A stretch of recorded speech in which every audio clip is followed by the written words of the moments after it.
Assalamualaikum, salam sejahtera dan selamat kembali semula ke channel Abang.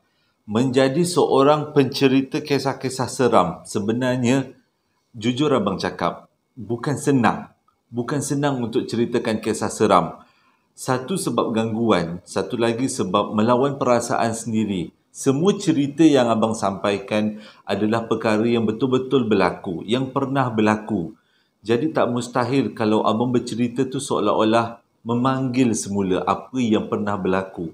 Memanggil memori itu ataupun memanggil benda-benda yang pernah wujud, yang pernah muncul dalam setiap cerita yang Abang sampaikan. Ada cempak juga, kowe ni kang dah megah pula.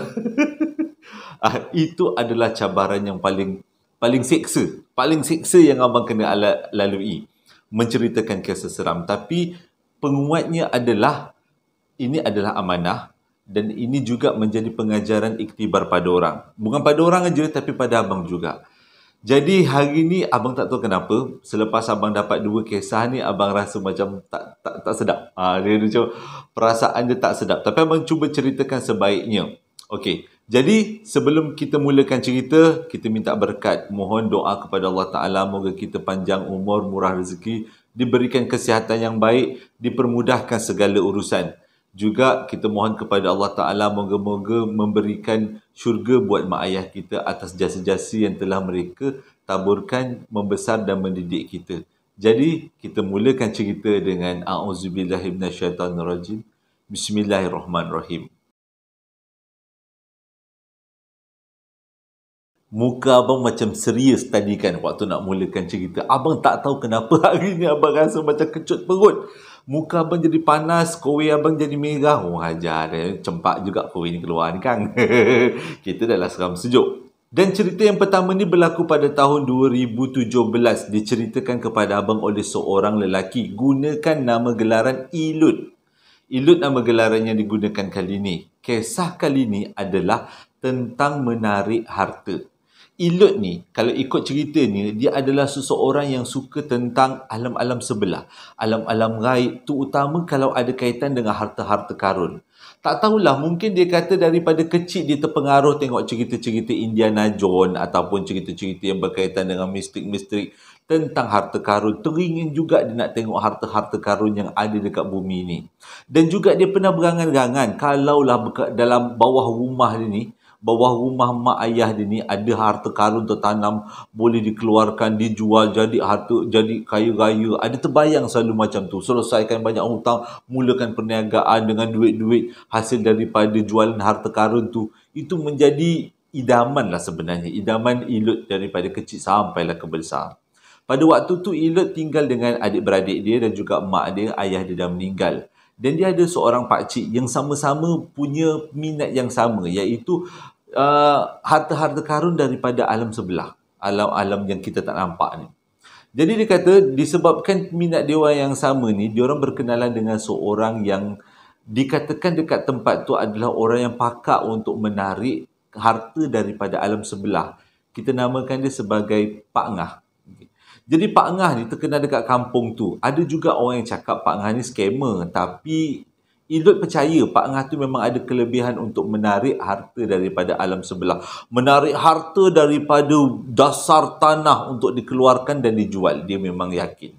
Jadi dia kata pada satu hari dia dengan Pak Cik, dia jumpa dengan Pak Ngah ni. Borak-borak kosong tentang macam mana harta karun tu nak ditarik, macam mana proses-prosesnya, mentera-menteranya. Jadi dia kata ada beberapa cara untuk menarik harta karun. Bukan beberapa cara, ada satu cara tapi menggunakan beberapa barang. Yang pertamanya mesti ada minyak atar, yang kedua mesti ada kain 3 warna, lepas tu ada ayam panggang, ayam tonggeng, ayam panggang. Lepas tu ada lagi beberapa bahan yang diperlukan dan bahan yang paling utama adalah tanah tempat dipercayai harta karun itu ada. Jadi dia kata lepas sediakan barang-barang tu semua, barulah dibacakan zikir-zikir tertentu, harta tu dapat ditarik daripada dalam tanah. Lepas tu Ilut ni sebagai seorang anak muda, dia pun tanya lagi lah, apakah tanda-tandanya kalau kita ni, rumah kita, bawah rumah kita ni ada harta. Macam tu. Sebab dia memang dah bercita-cita daripada kecil-kecil duk berangan bawah rumah dia ada harta ni, dia kata. Dia kata, apakah tanda-tandanya? Lepas tu tanda-tandanya ialah, Pak Ngah tu beritahu, tanda-tandanya ialah orang yang duduk dekat tanah tu, dengan lebih tepat lagi, kalau tanah tu atas nama dia, dia akan bermimpi ada harta dekat bawah, dekat tanah tempat dia duduk tu. Maksudnya, mana-mana tuan tanah mesti mimpi dalam tanah dia ada harta. Itu adalah tanda yang paling ampuh nak mengatakan dalam tanah tu mesti ada harta. Jadi Indut ni pun dengan pak cik dia balik daripada rumah Pak Ngah tu, pergilah balik rumah. Ceritalah dengan mak dia. Cerita dengan mak dia yang dia jumpa dengan Pak Ngah tu. Pak Ngah tu pandailah menarik harta gitu-gini lah. Lepas tu bila Indut cerita pada mak dia, antara tanda-tandanya ialah tuan tanah tu akan bermimpi dalam tanah dia ada harta. Ataupun mimpi lain ada orang datang bagi harta. Jadi bila dengar macam tu, mak dia terdiam. Lepas tu bila dia tengok mak dia macam pelik-pelik, waktu tu tengah sarapan pagi kalau tak silap abang. Bila tengok mak dia macam pelik-pelik, dia tanya dengan mak dia, kenapa mak macam muka pucat aja? Lepas tu mak dia cakap, sebenarnya sejak daripada kecil, sejak mak diberikan tanah ni oleh nenek kamu, mak selalu bermimpi ada orang bagi harta. Lepas tu, salah. Abang tersiap cerita. Mak bermimpi, mak gali-gali tanah, akan jumpa harta. Setiap kali mak mimpi gali tanah, selepas tu mesti akan jumpa harta. Bila dengar apa yang mak dia cakap, Indut rasa tersentak. Ini aku punya idaman daripada kecil akan menjadi kenyataan ke? Dia kata. Dia rasa macam teruja. Jangan-jangan baru mak kita ada harta karun kot mak, dia kata. Jadi mak dia kata, jangan fikir yang bukan-bukanlah. Kalau ada harta karun pun mungkin harta-harta zaman dulu kan, dia kata harta setakat cincin suasa, cincin tembaga, gitu-gitu je lah kan. Jadi Indut kata, jangan mak, kita kena ikhtiar. Mana tahu dalam tanah kita ni memang ada sebungkal harta, boleh kita keluarkan, kita jual. Lepas kita jual, kita nikmati hasilnya. Jadi mak dia kata, lantak engkau lah. Kalau kau nak percaya, kau percaya. Tapi bagi mak, gitu-gitu je lah. Dia kata, nak percaya pun ya, tak percaya pun malas juga, mak dia kata. Okey. Jadi dia kata, macam ni lah mak, saya nak minta izin dekat mak. Saya nak pergi berjumpa dengan Pak Ngah tu. Bawa Pak Cik pergi jumpa dengan Pak Ngah, tanya dengan Pak Ngah, apakah mimpi mak ni dikira mimpi yang boleh pakai ke tidak? Okey. Jadi dia pun gegas lah. Malam tu pergi jumpa dengan Pak Ngah. Dengan Pak Cik dia ni, berdua pergi jumpa Pak Ngah. Dia ceritakan apa yang mak dia ceritakan. Pak Ngah ni tepuk dahi. Salah. Tepuk apa? Perut. Pak Ngah ni tepuk perut. Cakap, inilah tanda-tandanya yang mengatakan tanah engkau tu sebenarnya ada harta dalam dia. Berbunga-bunga lah hati si Indut. Rasa macam tanah aku ada harta. Ini boleh buat jadi kaya ni. Jadi bila dah macam tu, Indut lanjutkan pertanyaan. Apakah syarat-syaratnya? Selain daripada menyediakan peralatan dan barang-barang yang abang sebutkan awal tadi. Lepas tu Pak Ngah tu bagi tahu, selain daripada barang-barang ni kau kena sediakan, ada dua benda lagi yang kau kena buat, iaitu perbelanjaan untuk mengeluarkan tanah, dipanggil sebagai mahar, ataupun kita panggil, kalau mahar tu dalam kerja kahwin kita panggil duit hantaran. Mesti sediakan duit hantaran. Duit hantaran ni kau kena bagi dekat aku. Senyum-senyum muka Pak Ngah tu. Lepas aku nak tergelak. Okey, lepas tu syarat yang kedua adalah selepas kau dah harta tu dah ditarik keluar, kau kena buat kenduri yang dihadiri oleh aku juga. Jadi bila dengar macam tu, pada awalnya si Indut kata benda ni macam tak apa, tak ada masalah. Dia kata setakat nak keluarkan harta yang berbungkal-bungkal banyaknya, belanja Pak Ngah tak ada masalah, bagi hantaran ataupun mahar pada Pak Ngah pun tak ada masalah. Dia kata itu akan ditanggung beres. Well done lah. Consider done.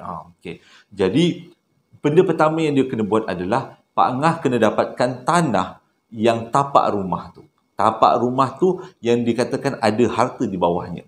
Jadi, pergilah diorang bertiga ni esoknya datang ke rumah Indut, dan Pak Ngah tu ambil sampel tanah. Lepas tu dia bawa baliklah rumah. Agaknya tak dia buat apa dengan sampel tanah tu. Selang 2-3 hari tu dia telefon lah Indut. Dia kata, confirm bawah tanah kau ni ada rumah. Maaf. Bawah rumah kau ni ada, bawah rumah ni ada harta. Dia kata memang ada harta. Jadi aku dah confirm dah. Bermacam-macam zikir aku dah baca, bermacam-macam mentera, memang tepatlah bawah rumah ni memang ada harta. Jadi semangatlah Elok ni. Elok dengar ni dia semangat. Oh, bila Pak Angah, saya nak buat upacara tu segera mungkin. Berapa maharnya, berapa perbelanjaan kenduri kendaranya yang saya kena bagi kat Pak Angah, saya redha, saya setuju. Yang penting Pak Angah kena keluarkan sebungkal harta daripada dalam tanah saya. Jadi Pak Angah tu beritahu waktunya sekian, harinya sekian, dan bukan engkau aja yang kena hadir, semua ahli keluarga kau kena hadir. Jadi yang si Elok ni pun yakinkanlah adik-beradik dia, telefonlah abang, telefonlah kakak, adik perempuan dia segala macam ni, telefon daripada semua tempat, suruh mengatakan balik pada hari yang ditetapkan. Kita nak keluarkan harta karun daripada bawah rumah kita. Jadi adik-beradik ni bila dengar, ialah bukanlah nak kata apa, abang bukanlah dengar kata harta pun rasa macam teruja. Walaupun pada waktu tu kita kena fikir dengan waras. Tapi kalau bila terdengar bab harta tu, dah tak berapa nak waras lah kita ni, manusia macam tu lah kan. Banyak dia punya pancarobanya. Okey. Jadi seperti hari yang ditetapkan, kumpullah semua adik-beradik. Kumpul semua adik-beradik, ada 7 orang masa tu. Lepas tu Pak Angah pun datang. Pak Angah pun datang dengan Pak Cik Elok tadi. Jadi upacara tu nak dibuat pada waktu tengah malam. Dia boleh tak boleh tengah siang. Harta tak nak keluar, dia kata. Tengah siang tak boleh, tengah malam dia kata. Jadi adik-beradik tu dibahagikan kepada 2 tempat. Satu diletakkan di ruang tamu dan satu lagi kumpulan diletak, 2 kumpulan satu kumpulan diletakkan di ruang tamu, satu kumpulan diletakkan di satu bilik yang paling dekat dengan tanah yang dikatakan ada harta karun tu. Jadi dia kata kedua-dua kelompok ni perlu mendapat isyarat. Dapat aja isyarat, kena berzikir. Katanya zikir tu akan membantu untuk menaikkan harta karun tu. Okey. Jadi diorang pun mulalah berzikir bila dapat isyarat daripada Pak Angah. Jadi Pak Angah sebelum mulakan upacara tu, dia letakkan bara kemenyan dekat atas dupa, dekat atas tanah yang dikatakan tempat harta tu akan keluar. Sebenarnya Elok dan adik-beradik dia yang lain, termasuk dengan mak dia, tak nampak upacara tu. Yang dia nampak, kali terakhir yang dia nampak adalah Pak Angah tu sediakan kemenyan dekat atas dupa yang diletakkan di atas tanah. Sebab dia kata kat situ tanah tu akan mengeluarkan harta. Lepas tu diorang semua kena tutup tingkap, tutup pintu, duduk dalam rumah, duduk berzikir banyak-banyak dia kata, untuk membantu dalam proses tu. Jadi dia tak nampak apa yang berlaku, dia kata. Jadi diorang pun, Elok pun berzikir. Tiba-tiba rumah diorang bergegar macam ada gempa bumi. Muncullah rumah diorang tu rumah kayu. Salah. Muncullah rumah diorang tu rumah batu. Kalau rumah kayu memang dah runtuh. Sebab gegar dia bukan gegar sikit-sikit. Macam 6 skala Richter dia punya gegar dia. Gegar rumah dia. Tapi adik-beradik perempuan Elok jadi takut bila rumah tu bergegar. Berpeluk diorang satu sama lain. Elok tak, adik-beradik lelaki yang lain tak, tetap juga teguh imannya. Teruskan berzikir. Tiba-tiba diorang dengar bunyi dentuman yang sangat kuat yang buatkan diorang rasa nak terjun daripada rumah dan melarikan diri. Dia kata macam bunyi dentuman daripada laman rumah tempat nak dikeluarkan harta tu. Dung, keluar kuat gila. Lepas tu, selepas bunyi dentuman tu diikuti dengan bunyi tapak kaki orang berjalan. Tapi tapak kakinya macam besar sangat. Boom. Macam tu lah. Kita bayangkan kalau macam ada raksasa gergasi datang. Macam tu lah dia kata keadaannya. Tiba-tiba keadaan sunyi. Dia orang terus berzikir ni. Berzikir apa pun abang tak tahu. Dia tak beritahu ke abang. Dia kata terus berzikir. Selepas tu tiba-tiba Pak Angah tu cakap, okey, dah boleh berhenti berzikir. Harta dah keluar. Dah ada harta. Jadi diorang pun keluar daripada rumah, ramai-ramai pergi ke halaman rumah. Nak tengok harta tu. Bila sampai dekat halaman tu, betul-betul harta tu ada dekat atas tanah. Sebelah stangi dengan dupa yang dinyalakan. Dan ada cincin, ada seram pula. Ada cincin, ada gelang dan ada beberapa lagi barang-barang kemas lah. Cucuk sanggul lah, lebih kurang macam tu. Dan semua keadaan barang-barang tu nampak macam purba dan macam pudar lah juga. Nampak macam dah tertanam dekat dalam tanah ratusan tahun. Jadi Pak Angah tu cakap, ini dah harta yang aku dapat keluarkan malam ni. Sebabnya aku tak boleh nak keluarkan semua. Sebab tidak dibenarkan. Tapi sebagai syaratnya, engkau kena bagi aku mahar, kau kena bagi aku duit kenduri. Duit kenduri, duit mahar tu kena bagilah 2 jenis duit. Jadi dia serahkanlah duit tu pada Pak Ngah pun baliklah rumah. Dia orang adik-beradik ni kata Elok seronok bila dapat harta, walaupun harta tu tak banyak, ada 2 bentuk cincin, 2 bentuk gelang, gitu-gitu je. Dia kata tapi seronoklah banyak. Oh, ada harta karun, sebab dia percaya selepas tu Pak Ngah akan keluarkan lagi harta-harta yang ada dekat dalam tanah tu. Jadi dia pun serahkanlah duit-duit cincin, gelang semua yang dia dapat dikeluarkan tu kepada mak dia tu. Mak dia pun berkerut-kerut, tak tahulah, dia kata, mak dia kata aku nak percaya ke tidak, macam beli kat kedai je ni. Dia kata mak tak mak, ini memang betul-betul keluar daripada asal bumi tanah bawah rumah kita. Dia kata. Jadi dia kata kita simpan dulu benda ni semua, supaya nanti bila Pak Ngah dah dapat petanda, Pak Ngah akan datang keluarkan lagi harta yang selebihnya. Dan katanya harta selebihnya itu lagi banyak daripada apa yang sepatutnya. Dan Pak Ngah tu cakap, lepas ni dah tak payah bayar mahar, dah tak payah bayar duit kenduri. Ini dah kira lamsam je lah, dia kata. Oh, seronok gila dia orang simpanlah duit tu. Dari tahun ke tahun, minggu ke minggu, bulan ke bulan, abang terbalik. Patutnya hari ke hari, bulan ke bulan, tahun ke tahun. Tiap-tiap minggu, Elok tanya pada Pak Ngah, bila Pak Ngah nak keluarkan lebih hartanya? Duit mahar dah bagi, duit kenduri dah bagi, ribuan saya habis ni. Kata, belum masanya lagi. Aku tak dapat lagi tanda-tandanya. Aku tak dapat lagi bisikan-bisikannya. Jadi kau kena tunggu dulu. Aku dah dapat bisikan ni, baru aku akan datang rumah kau keluarkan segalanya. Pada waktu kejadian, kalau tak silap abang, waktu tu lebih kurang tahun 2017. Sampailah 2021, tak ada kabar berita. Tanya juga bila nak keluar harta, Pak Ngah tu cakap belum sampai masa. Lepas tu, Elok jadi tak puas hati dengan apa yang dia dapat. Dia pun tanyalah dengan orang-orang agama. Macam mana dengan kedudukan harta ni? Perlu ke bayar zakat? Ataupun harta ni boleh dah dijual ke tidak? Mengikut banyak pendapat daripada orang-orang alim mengatakan harta tu sebenarnya bukanlah harta dari alam kita, tapi harta daripada alam sebelah. Dan lebih elok kalau harta tu dipulangkan semula. Sebabnya setiap harta ada tuannya. Jadi termasuk juga dengan harta yang diorang dapat tu, ada tuannya. Takut-takut kalau diorang jual guna tuan tu marah. Sebab seolah-olah kita ambil harta dia. Jadi bila dengar macam tu, rasa macam kecewa sangat. Ditambah pula Pak Ngah tu tak nak lagi tawar-tawarkan tanah tu untuk keluar selebih hartanya.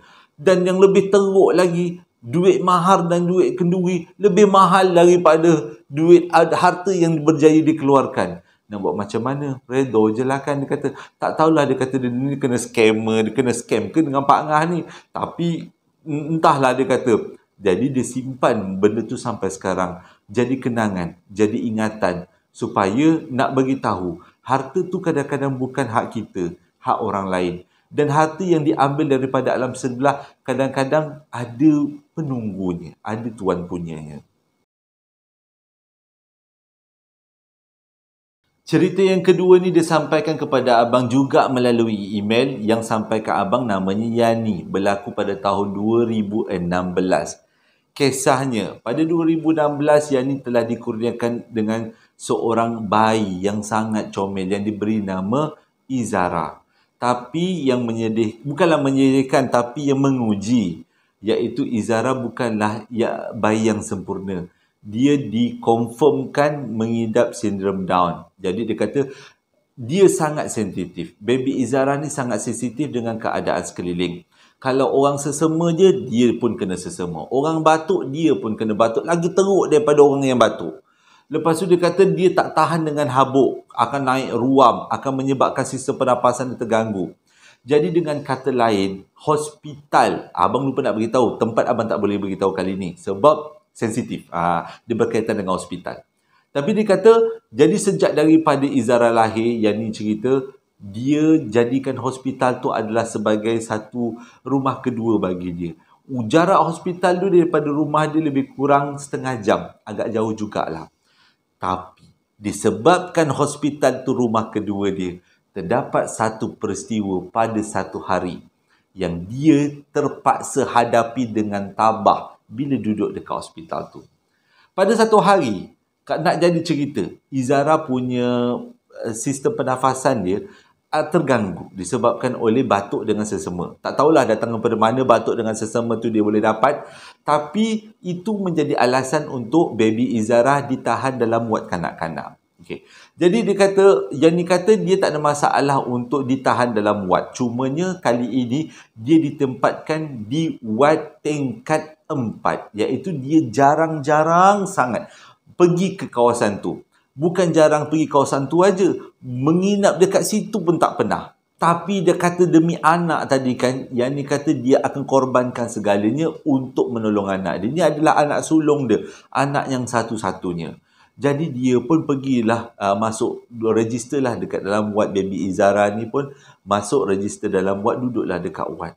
Dia kata bila dia masuk dekat dalam wad tu rasa macam pelik, rasa macam ada yang tak kena dengan wad ni. Wad tempat dia ni duduk kali ni ada 5 katil. 5 katil ada 1 bilik air. Maksudnya okeylah wad ni.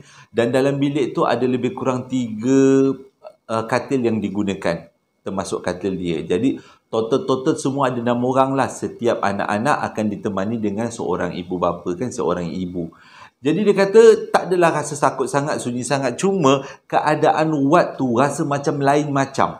Terutama dekat bilik air. Malam pertama yang ni duduk dekat hospital tu, dekat dalam wad tu, dia dengar ada orang flush kat bilik air. Dia ingat salah seorang daripada yang menginap dalam wad tu yang pergi ke bilik air. Tapi punya pun tunggu. Siapa yang keluar daripada bilik air, tak ada siapa. Nak jadi cerita pula, yang ni punya katil dengan Izara punya katil tu memang sebelah bilik air. Memang dengar bunyi bilik air tu tandasnya kena flush. Tapi tak ada siapa yang keluar. Dengan kata lain, bilik air tu kosong. Jadi yang ni beranikan diri untuk jengah ke bilik air. Tengok lampu menyala ke tidak. Tak menyala. Dengan kata lain, benda lain yang dah gunakan bilik air tu. Okey. Tahan lagi ni. Malam pertama, malam kedua. Bila malam kedua, waktu tu dah siap-siap nak tidur. Dah siap-siap lah. Izara pun dah tidur pada waktu tu.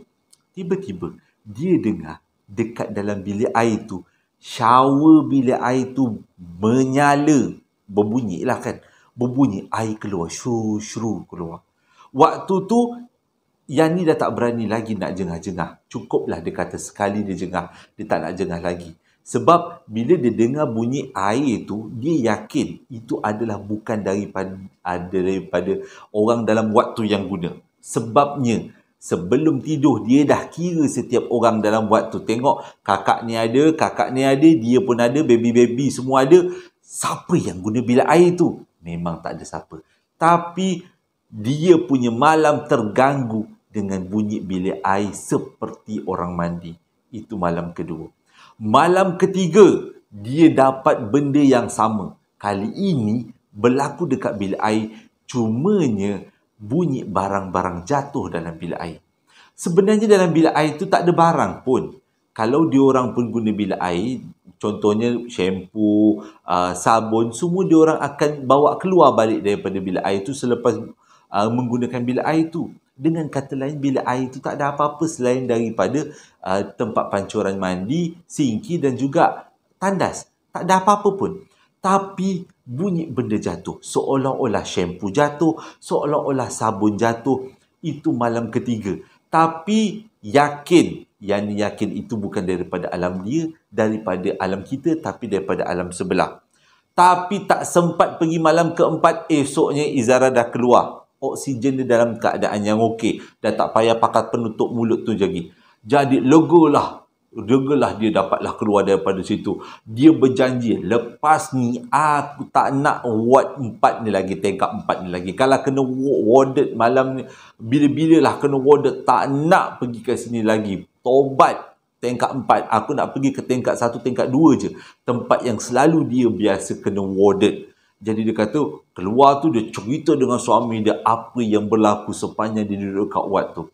Lepas tu, dalam waktu dia nak bercerita dengan suami dia tu, suami dia kata mungkin wad tu ada sejarah di sebaliknya. Jadi selang beberapa hari, Yani kena datang balik ke hospital tu untuk buat check up Izara. Izara kena check up selepas keluar daripada ward, nak tahulah keadaan dia macam mana. Alhamdulillah, keadaan Izara baik-baik aja. Tapi sempat juga Yani tanya dengan makcik cleaner. Sebab kebanyakan makcik cleaner memang tahu tentang sejarah tempat tu. Bila tanya dengan makcik cleaner tu cakap macam ni. Sebenarnya ward tu tak ada masalah. Tapi bilik sebelah ward tu yang ada masalah. Sebabnya, bilik sebelah ward tu dulu dijadikan bilik menunggu. Tapi, bila tak ramai sangat orang menunggu dan banyak kematian pada satu-satu masa beberapa tahun yang lepas, bilik tu dijadikan bilik tempat meletakkan mayat budak sebelum ibu bapa datang untuk diambil. Sebabnya ada sesetengah ibu bapa tak nak letak mayat jenazah anaknya dekat-dekat dalam bilik mayat. Jadi setakat nak tunggu 1-2 jam je, letakkanlah dekat bilik tu, bilik menunggu tu. Jadi ada satu masa tu lebih kurang 3-4 jenazah kanak-kanak yang ada dalam bilik ward tu, dalam bilik tempat menunggu tu. Nak jadi cerita pula, bilik tempat menunggu tu sebelah dengan bilik ward tempat Yani dengan Izarah ditempatkan. Jadi fahamlah Yani mana datangnya gangguan-gangguan tu daripada bilik sebelah. Mesti ingat cerita ward tu dah habis kan? Tak habis lagi. Pengalaman tentang Yani disambung untuk bahagian yang ketiga. Izara masih lagi kena mendapatkan rawatan dengan pihak hospital. Perlu dipantau supaya pertumbuhan anak-anak tu akan jadi lebih bagus, lebih progresif. Maksudnya positif lah pertumbuhan kanak-anak ni. Jadi dia kata dalam banyak-banyak penyakit Izara ada satu penyakit yang agak menyedihkan dia kata, iaitu jantung berlubang. Jadi dia perlu merujuk kepada pakar jantung yang terletak di hospital lain. Hospital yang kedua ni pula agak dekat dengan hospital, dengan rumah diorang. Jadi legalah. Kalau tadi jaraknya lebih kurang 30 minit daripada rumah, yang ini jaraknya hanya 15 minit daripada rumah. Lega Yani bila dia berurusan dengan hospital yang dekat dengan rumah dia.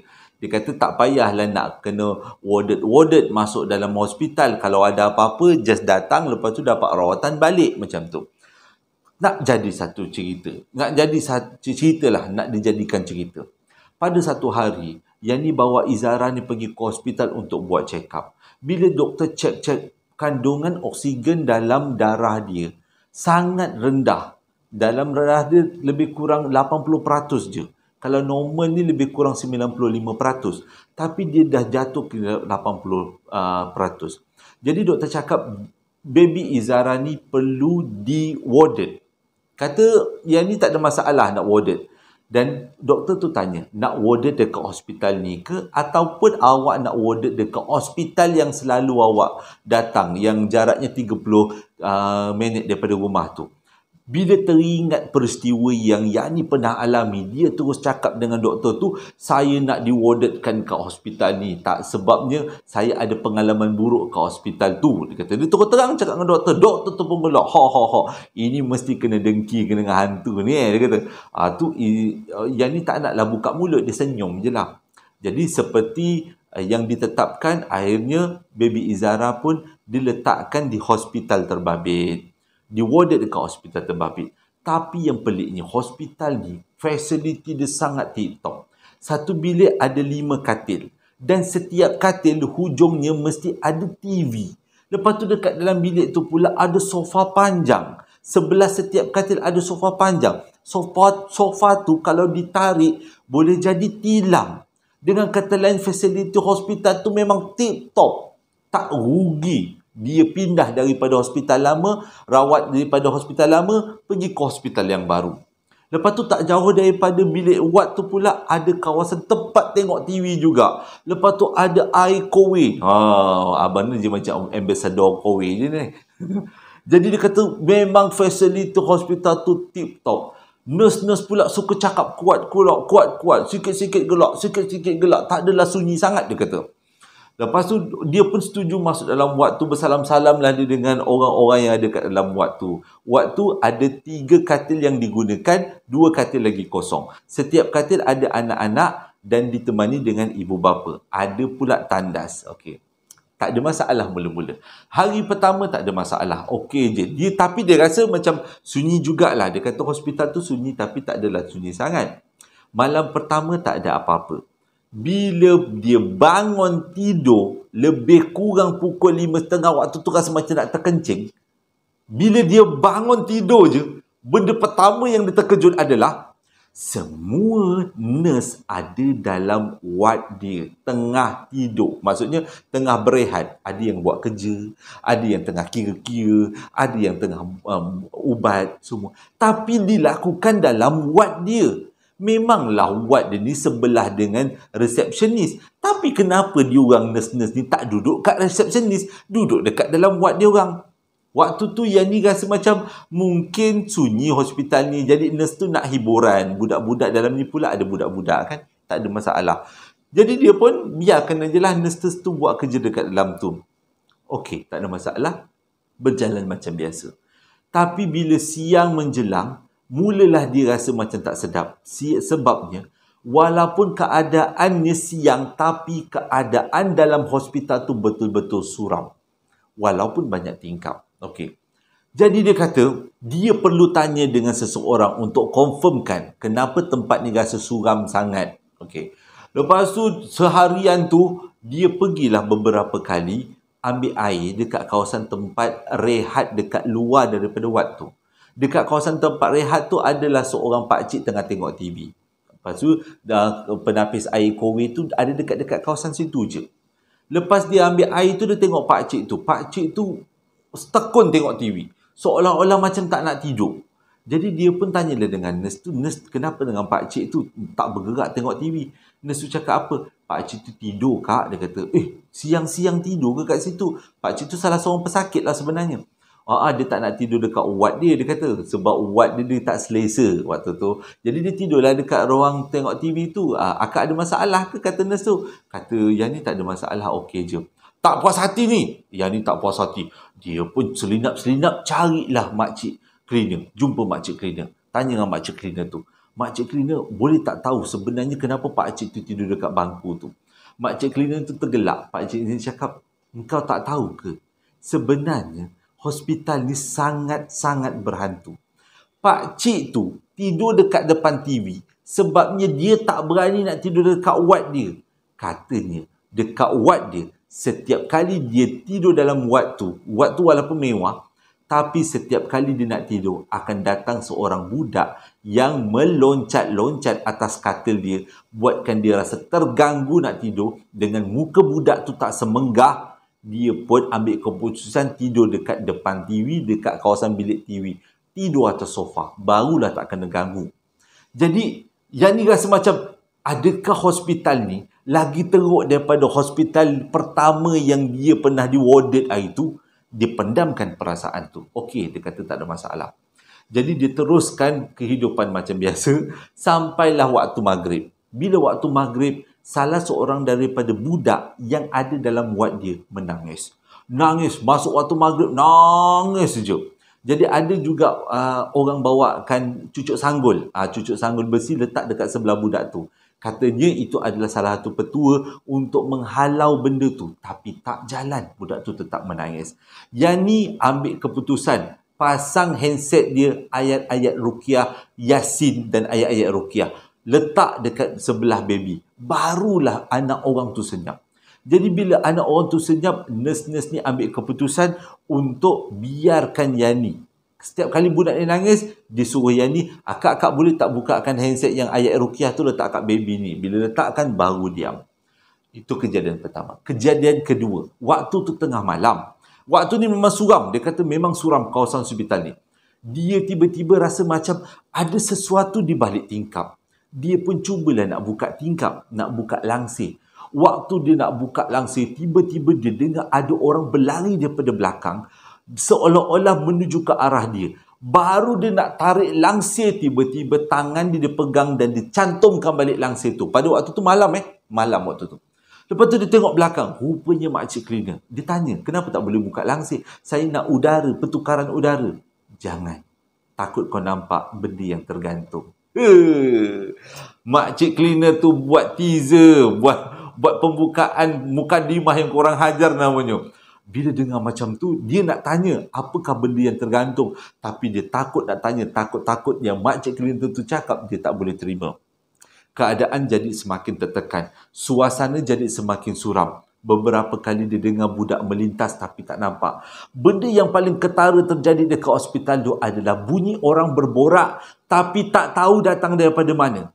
Dia kata keadaan hospital tu walaupun terang tapi macam gelap. Bunyi suara orang tapi tak tahu mana datangnya. Disebabkan dah malam-malam pula yang paling stres, semua nurse-nurse akan duduk buat kerja dekat dalam ward diorang. Ward-ward lain tak ada orang. Hanya ward diorang aja yang ada. Jadi nurse-nurse tu mengambil peluang untuk memeriah-meriahkan hati, duduk buat kerja bersama-sama dengan pesakit. Punyalah stres nurse-nurse kat situ pada waktu tu. Bila nurse-nurse tu duduk dekat situ, Yani ambil peluang tanya dengan nurse tu, kenapa dia orang duduk dekat dalam ward buat kerjasama dengan pesakit. Nurse tu cakap, pernah terjadi peristiwa. Beberapa kali, benda tu menyamar menjadi nurse. Datang dengan kita ke tempat kita orang, menyamar sebagai kawan yang tak datang kerja.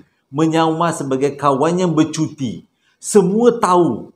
Bayangkan dia kata, tengah-tengah buat kerja, tiba-tiba nampaklah nurse yang namanya Kak Lela datang. Tapi semua kat situ tahu, Kak Lela pergi bercuti kat Langkawi. Contoh, ni bercuti. Tapi Kak Lela datang. Kak Lela tu siap selak-selak fail. Sambil-sambil cubit-cubit nurse yang ada. Bergurau, cubit-cubit. Nurse-nurse tu bila nampak Kak Lela senyap aja, dia tak toleh semua. Semua tahu yang itu bukan Kak Lela. Tapi itu adalah sesuatu yang menyamar sebagai Kak Lela. Itu salah satu cerita yang diceritakan oleh nurse-nurse tu. Apa yang terjadi sewaktu diorang bertugas dekat situ. Dan itu adalah antara puncanya kenapa diorang akan duduk dekat ward pesakit mana-mana yang pesakit ada. Keadaan malam seterusnya lagi mencengkam. Nurse-nurse sendiri dalam keadaan ketakutan. Walaupun diorang bertugas pada waktu siang, diorang tak akan ke mana-mana seorang-seorang. Begitu juga dengan makcik-makcik cleaner. Ke mana-mana dalam waktu tak seorang-seorang. Diorang akan pergi berdua atau bertiga. Keadaan semakin mencengkam. Akhirnya, Yani ambil keputusan minta suami dia datang teman tidur dia. Sebab dia dah tak tahan nak tidur seorang-seorang. Nak pergi kencing pun takut. Sebab ada cerita. Bila pesakit masuk dekat dalam bilik air, pandang cermin, nampak sesuatu dekat belakang dia. Dalam wad. Tapi disebabkan tu dia rasa macam tak selesa, panggil suami dia, mujur. Nurse faham, doktor faham, guard pun faham, makcik cleaner pun faham. Tak apalah, biarlah laki kau tidur kat sini. Lagipun sofa ni boleh jadi katil, laki kau boleh temankan. Jadi bila laki ditemankan, dia kata walaupun laki ditemankan, nak pergi kencing pun tetap lagi berteman. Lain dah pula kalau nak pergi ambil air dekat kowe, lagilah laki ditemankan. Keadaan orang bercakap tapi tak tahu kat mana. Orang berjalan tak tahu kat mana. Orang riuh-riuh tapi tak tahu mana puncanya. Orang berjalan tengah malam mengelilingi katil tapi tak nampak orangnya.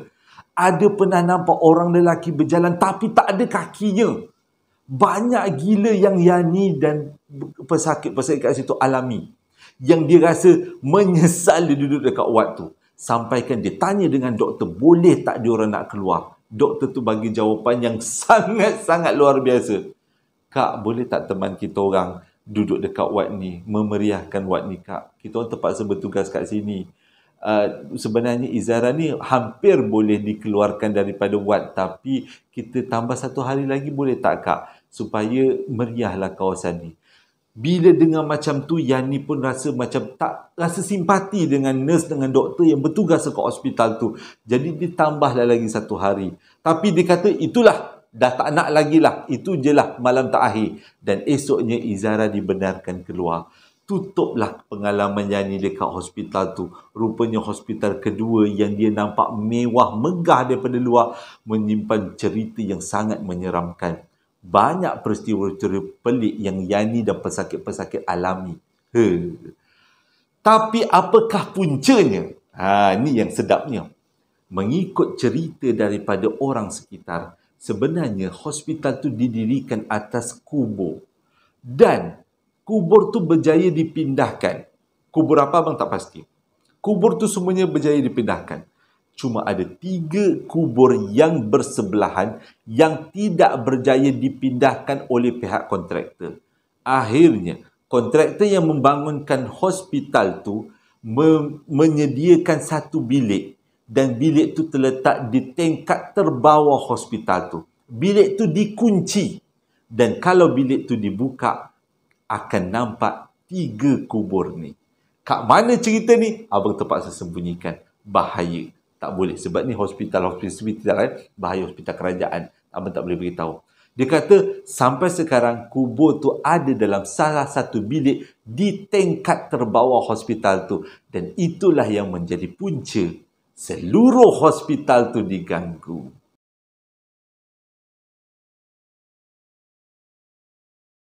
Terima kasih sangat-sangat sudi dengarkan cerita yang abang sampaikan. Abang tak tahu kenapa cerita kali ni abang rasa kecut perut abang nak habiskan. Kowe daripada tadi merah kuning bertukar-tukar.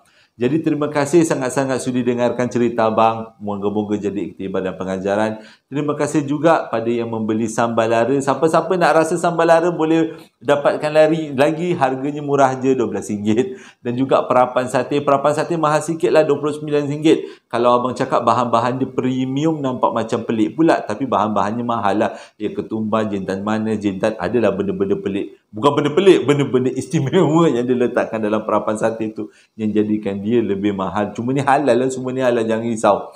Dan terima kasih juga sekali lagi pada yang dah support abang bercerita di sepanjang tahun 2022. Dan sekarang ni kita masuk untuk 2023. Hingga berjumpa lagi dalam 2 hari akan datang. Assalamualaikum warahmatullahi wabarakatuh.